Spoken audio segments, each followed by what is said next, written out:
Hi, Miss Seglin here. I'm going to be reading Chapter 8 of Linda Sue Parks' A Long Walk to Water. Southern Sudan, 2008. It was like music, the sound of Akir's laugh. Nia's father had decided that Akir needed a doctor.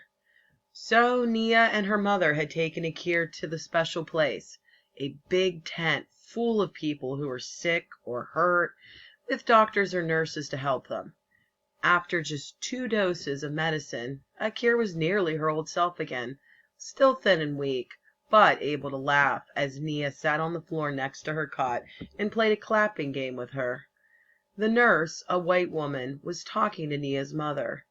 Her sickness came from the water, the nurse explained. She should drink only good clean water. If the water is dirty, you should boil it for a count of 200 before she drinks it. Nia's mother nodded that she understood, but Nia could see the worry in her eyes. The water from the holes in the lake bed could be collected only in teeny amounts.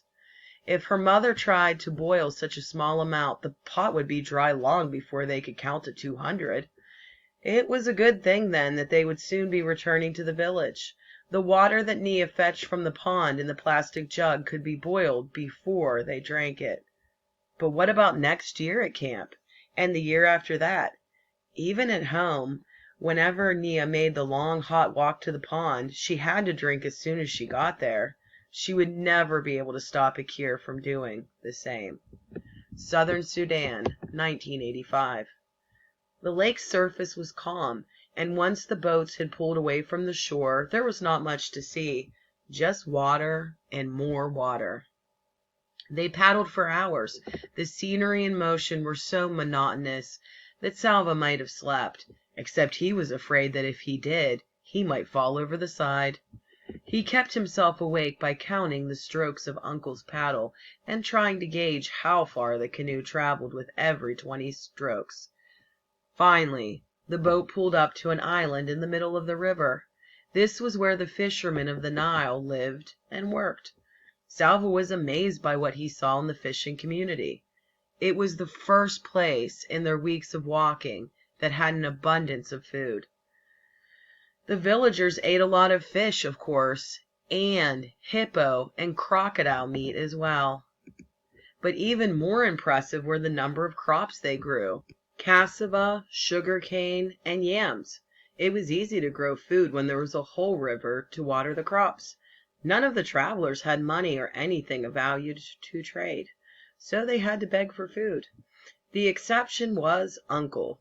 The fishermen gave him food without having to be asked. Salva could not tell if this was because Uncle seemed to be the leader of the group or because they were afraid of his gun. Uncle shared his food with Salva, a piece of sugar cane to suck on right away, then fish that they cooked over a fire, and yams roasted in the ashes.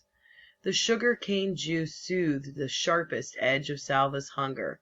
He was able to eat the rest of the meal slowly, making each bite last a long time. At home, Salva had never been hungry. His family owned many cattle. They were among the better off families in their village of Loon Arik. They ate mostly porridge made from sorghum and milk. Every so often his father went to the marketplace by bicycle and brought home bags of beans and rice.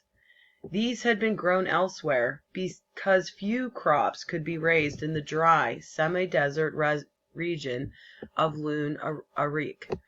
As a special treat, his father sometimes bought mangoes.